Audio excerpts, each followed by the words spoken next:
50th anniversary of the war that the English came to. What I plan to do this evening is first to talk a little bit about the background of English settlement. Second, some background on Quakers, because not all of you know much about Quakers, I'm sure.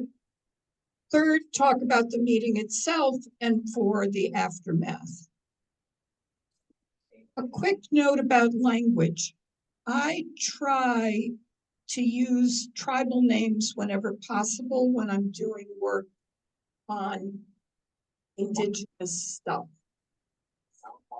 But sometimes I also use indigenous, native, or Indian. And Indian is the term that's used in 17th century sources. It's problematic because different people find one or more of those terms offensive. And there's a lot of discussion, and there's no word that everybody is comfortable with. In this region, the tribal designations Wampanoag or Pokanoket are also contested by their own members. They have very strong opinions about it. I'm a non-native person. I can't resolve it. And so I hope if any of the words I use are offensive or irksome, please forgive me. And, we keep trying to do it right. So in the beginning was the land that people here called the Dawn Land. It was a rich, fertile landscape with abundant wildlife, fish and shellfish, and it was the homeland of people who spoke a language grouping called Algonquian for, we think, at least 12,000 years. People grew corn and other crops, and they used fire to shape the forests and landscape to encourage the game that they wanted. When Verrazzano visited this area in 1524, he talked about the way they had used fire to clear out underbrush and shape the landscape. It's hard to know how many people lived here before 1600. There are estimates of between 1 and 2 million total between the Atlantic Ocean and the Appalachians, so all up and down the coast, with 50 to 100,000 in what we now call New England. So, as we know from school, right, in 1620, English settlers began arriving. They had a royal charter granting them the land, but they also believed, as they read their Bible, that God had given them this land the same way as Canaan in the Bible, but on condition that they work diligently to improve it, quote unquote, and make it productive. They imagined the land as both wild, that is uncultivated, which was not true, right? And as mostly empty of people. You can't probably see the detail on this map, but there are lots of little drawings of trees. There's a turkey, there's a boat. There's not a lot of people, right?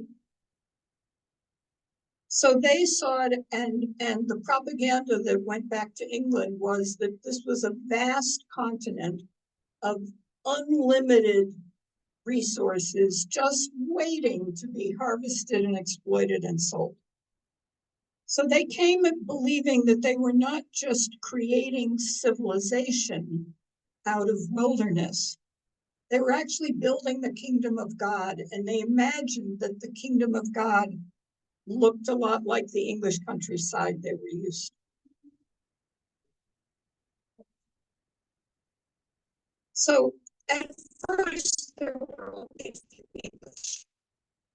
They were 100 people, and half of them died in the first 4 months of scurvy and other disease. Half. absolutely brutal. But more ships came, especially in what's called the Great Puritan Migration of the 1630s. And the settlers had large families. So by 1675, the English population is about 50 to 80,000. And you see on this graph, the green is Native American population, and the red is English population. And you see that line crossing. And by 1675,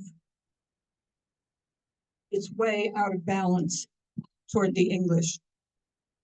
The settlements spread along the coast from Plymouth and push inland. Constant pressure pushing inland and displacing people.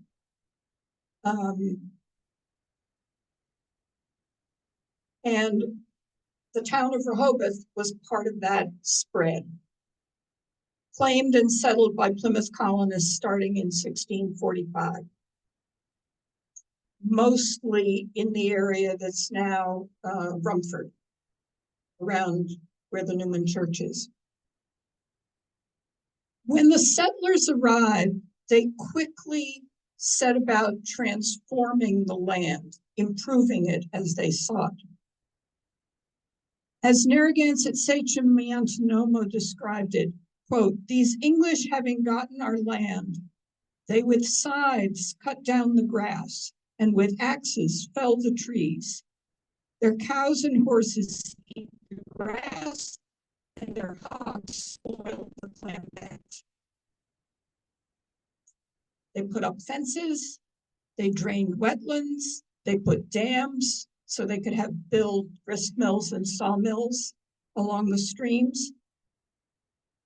And they brought in English livestock, English grasses, and all kinds of other crops. Apples are not native to North America, right? They also wanted not just to survive here, but to extract wealth as quickly as possible. You know, there's the joke about the pilgrims who came wanting religious freedom and the ones who were planning to go into real estate. Timber, livestock, crops, salt fish, anything that could be sold. Why?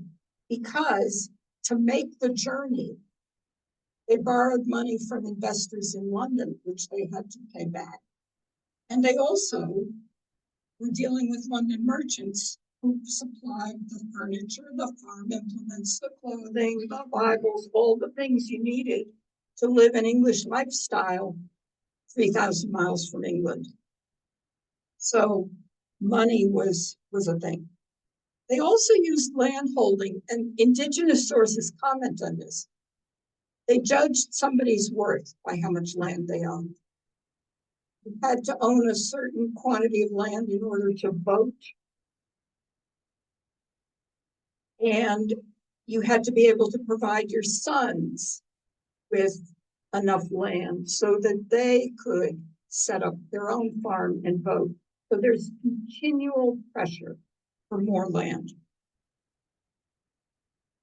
For a while, and it seems to be several decades, English and Pocono could live together in kind of a spotty patchwork.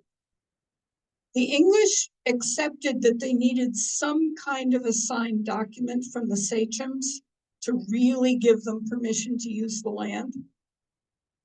But a lot of the early documents, and this is especially true in Rhode Island, less true here, they read more like treaties or compacts than like a standard real estate deed.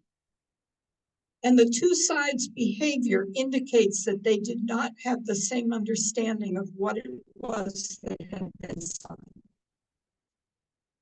What the English were looking for was a deed that granted exclusive rights. It's yours, you fence it, everybody else stay out, right?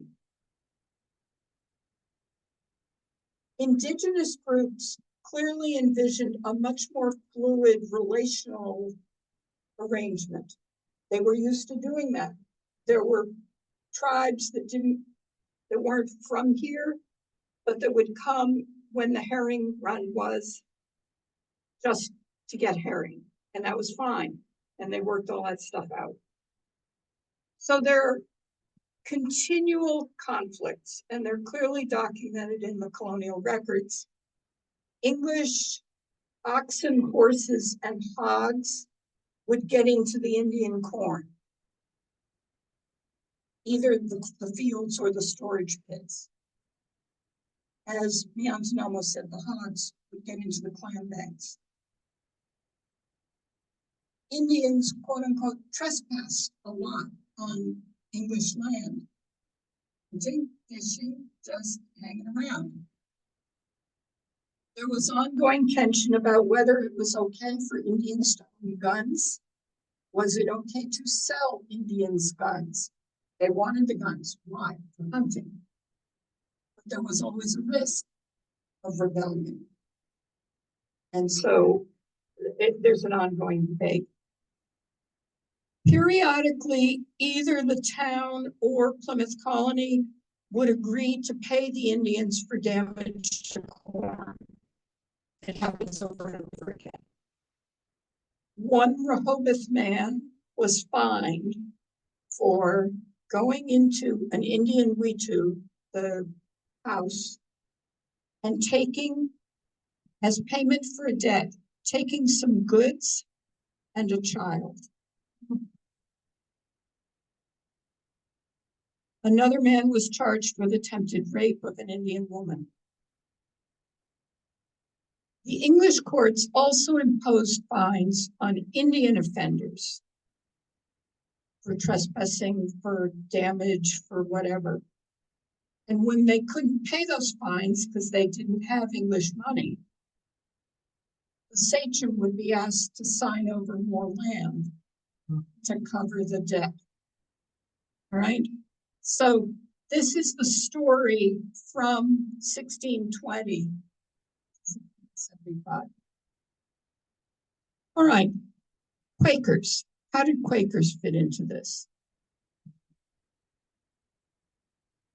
And who are Quakers anyway? We actually have nothing to do with the Oats Company. We stole our name. The Quaker movement began in England in the mid-1640s, and it quickly attracted a lot of people. It was very popular, who were dissatisfied both with the Church of England and with Puritan or Baptist dissenting sects. Unlike the other churches, they did not use outward sacraments. No water baptism, no communion. Well, no communion with bread and wine. They don't have a paid clergy, certainly not in this period. And they let women preach, and people of low social station. There are servants who are preachers of the gospel.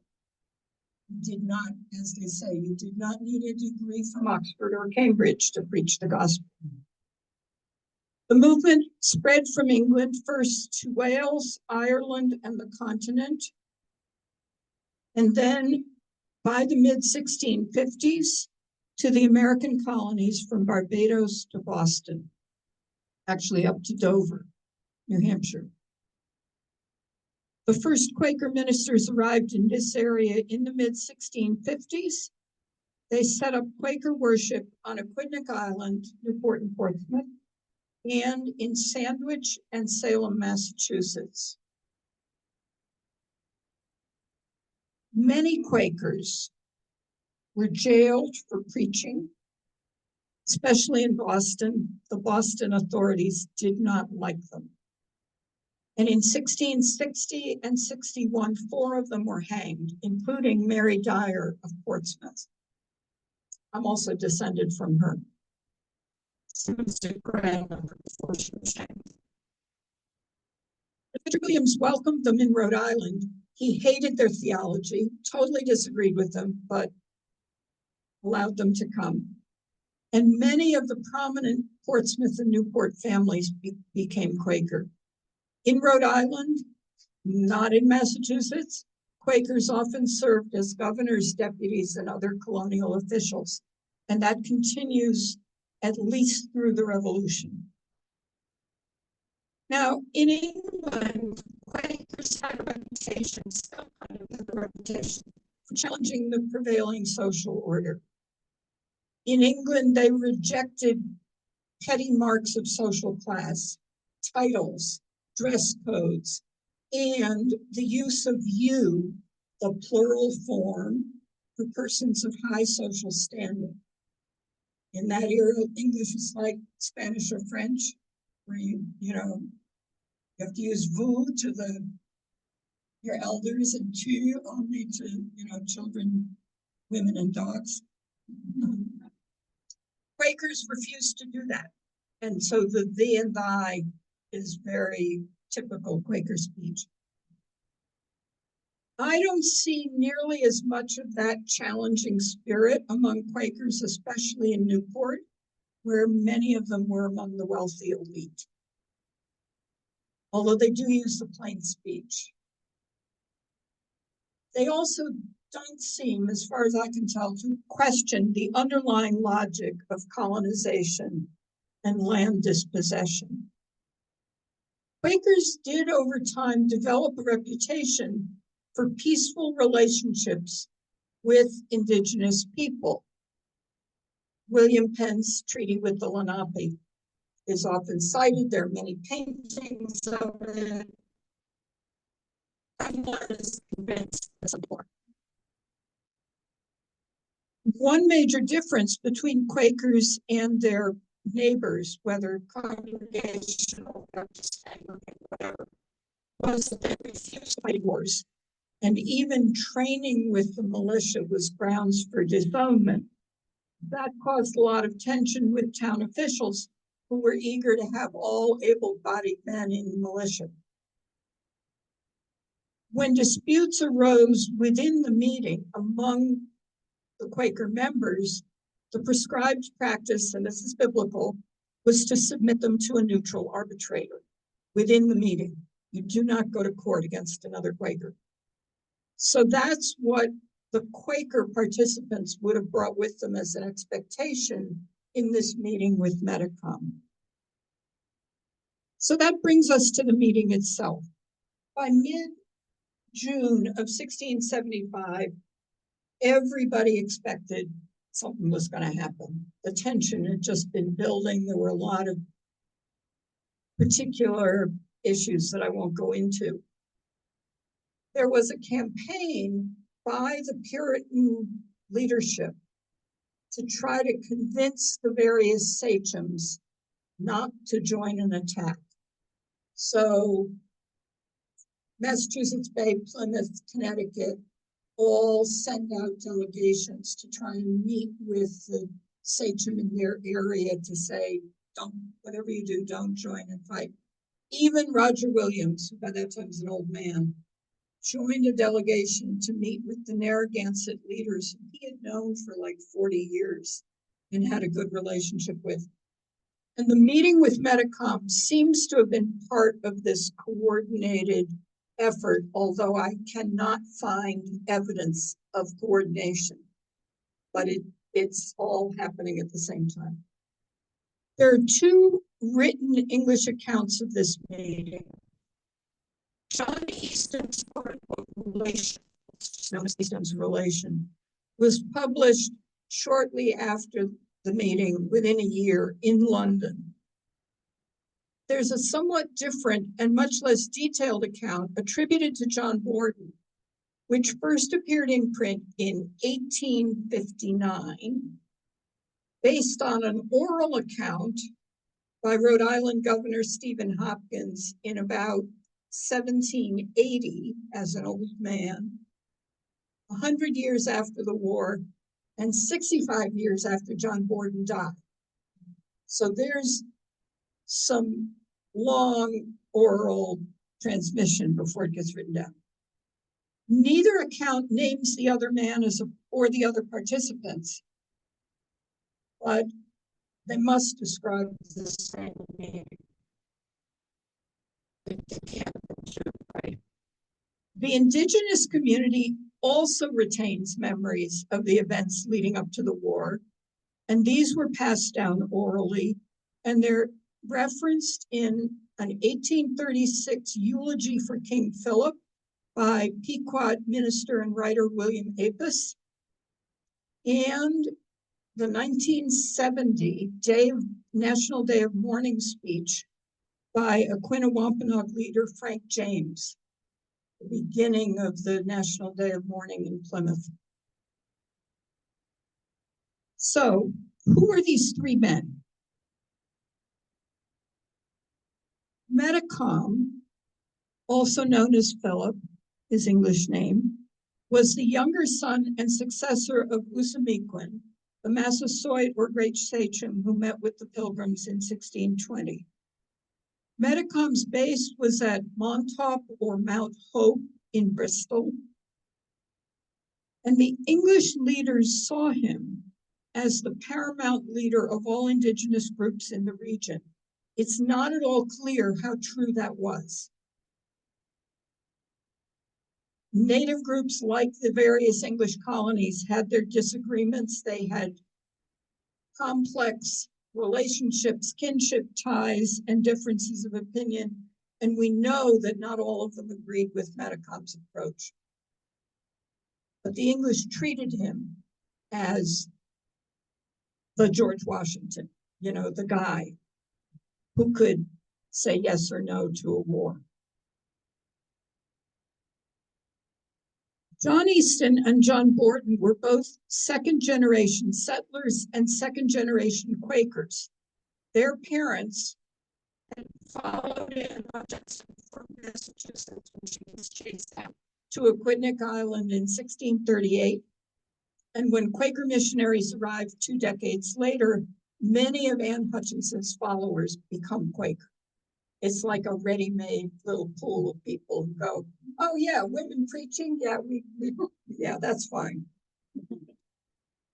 John Easton's widowed father, Nicholas Easton, had settled in Newport, where his house was where the Great Friends Meeting House is now. If you've been to Newport, if you haven't, you should go. It's a great, wonderful building.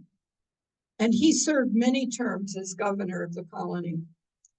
John Easton and his older brother Peter continued their father's legacy as active Quakers and as officials in the colonial government. In 1675, John Easton was deputy governor under another prominent Quaker, the aging William Coddington. John Borden's father, Richard Borden, remained in Portsmouth as a farmer and a surveyor who amassed large land holdings. He also enslaved 5 Negroes before he died in 1671. His son, John, who's about 15 years younger than John Easton, had served as a deputy for Portsmouth, so he's also involved in the government, making him a likely person to have accompanied Easton. Borden conveniently was also John Tripp's partner in the ferry linking Aquidneck with Bristol. Borden is described in some of the sources, these are 19th, early 20th century, right, as an intimate friend of Metacom and even as, quote, the best friend he had on earth. I'm skeptical. Borden, like his father and like some other local Quakers, particularly William Harris, was a shrewd land speculator, a key player in the greed for land that lay at the root of the conflict. I'm sure Metacom knew that. So what happened when they all got together? The 2 English accounts agree on the basic outline, although the way they report, who said what in what order is somewhat different.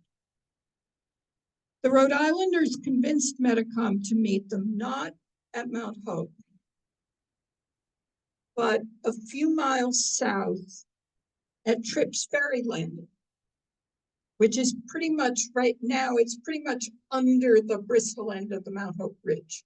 The ferry went basically where the bridge goes, or the bridge went basically where the ferry went because it's the shortest, right? So they're meeting sort of in between. They also insisted that Metacom and his men come unarmed, right? That's a move. That's a declaration of who's in charge here. Their purpose was to plead with him to forego fighting and instead to submit his grievances to arbitration, suggesting that perhaps the governor of New York could be the mediator, as he had done some years before.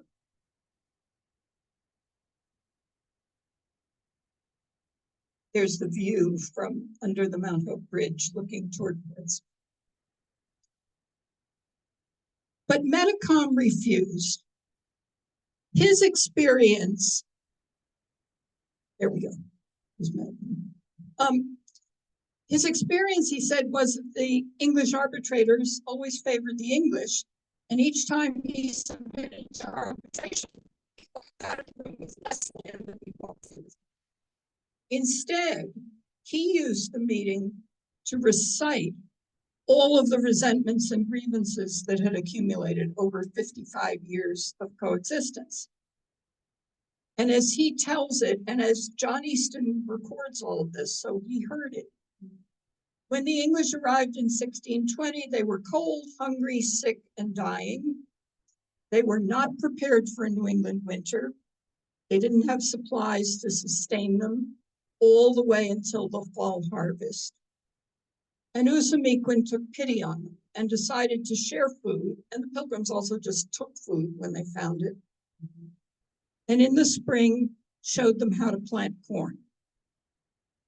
He may have hoped, Usamequin may have hoped, that they, the English, would boost his defenses against the Narragansett. That's a big rivalry. The Wampanoag had been decimated by with the illness known as the Great Dying. The Narragansett had not. So he's looking for allies. Some of his advisors counseled Usamequin that these English were not to be trusted, but he overruled them. And Metacom says, but they were right and my father was wrong.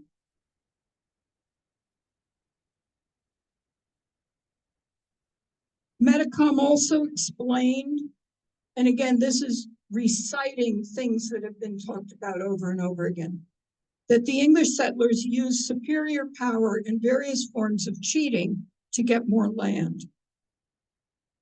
He explained, they tried my people by their own laws and assessed damages against them which they could not pay. I must then be seized and confined till I sold another tract of my country for satisfaction of all damages and costs. Thus, tract after tract is gone. Now, again, this is Easton writing down what Metacom said. Sometimes, he continued, the English wrote down more land than the sachems meant to agree to. Sometimes, an individual sachem sold land that their own people needed. And sometimes the English got them drunk and cheated them. And as I said, there are examples of these in both the Rhode Island records and the Plymouth Colony records. Repeated attempts to negotiate had done little to slow down English expansion or resolve any of the other grievances. Within one lifetime, his people had been excluded from most of the land and water they had depended on for their livelihood. So their very survival was now at stake.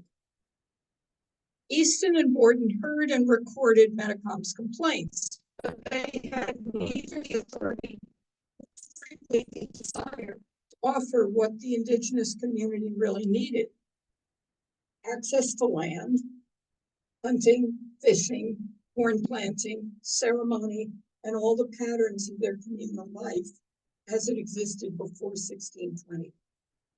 All they offered was another chance to talk, to sign another paper that the English drafted, and hoped the outcome would be different. But for Metacom, there was nothing left to discuss. Without access to land and water, his people could not subsist, and the English would not allow that.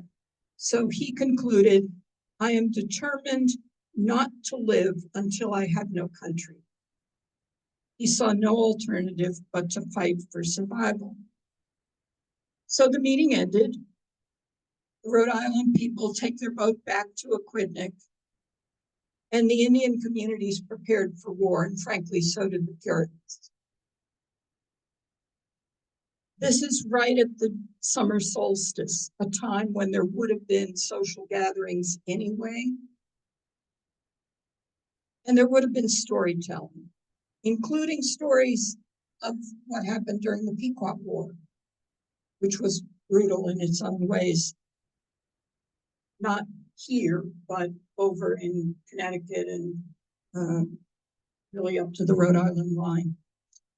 So William Apis, remember, who's a Pequot minister, describes another speech by Metacom, probably the same week, this one, council of his warriors. Brothers, you see this vast country before us, which the Great Spirit gave to our fathers and us.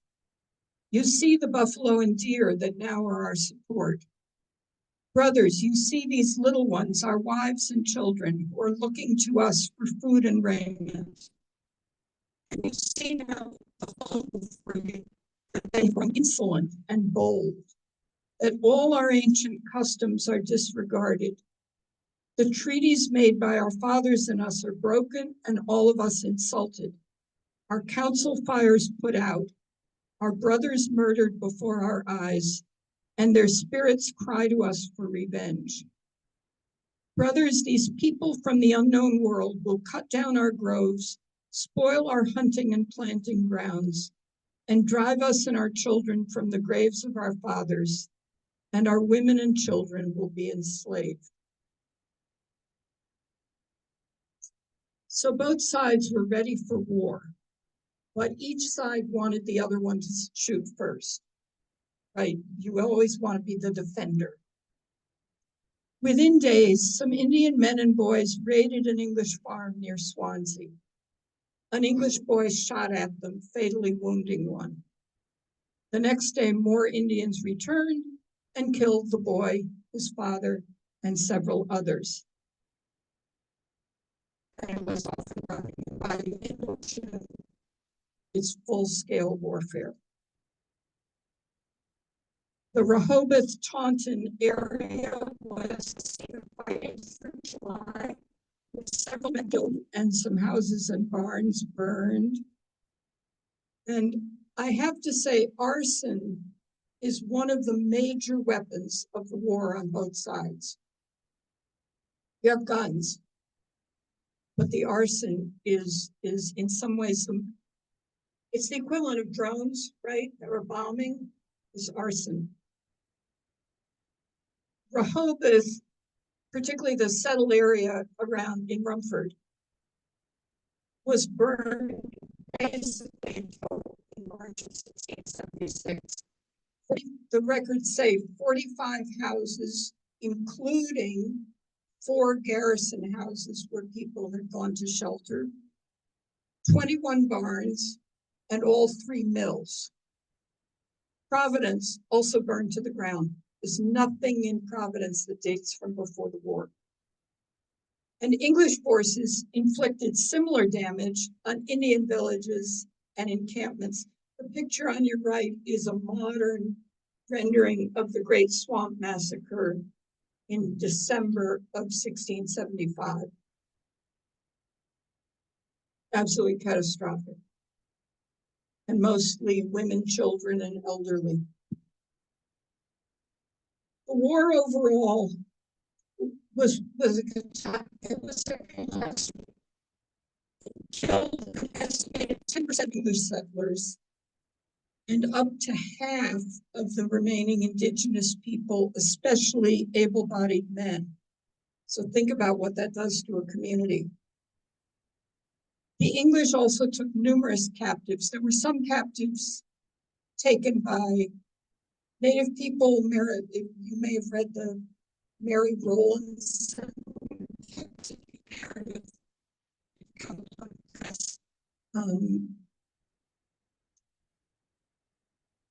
some, especially women and children, servants in white households, including Quaker ones.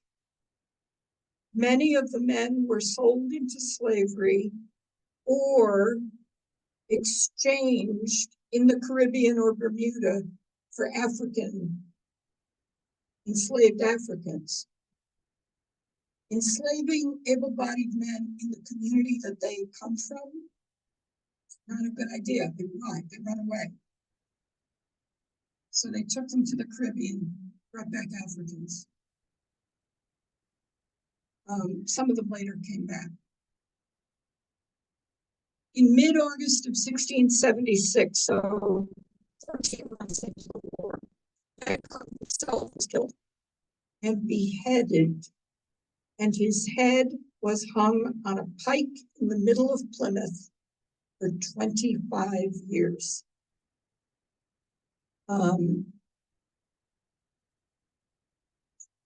weeks later, Anawan, his older military commander, was captured not far from here and killed, and that really marked the end.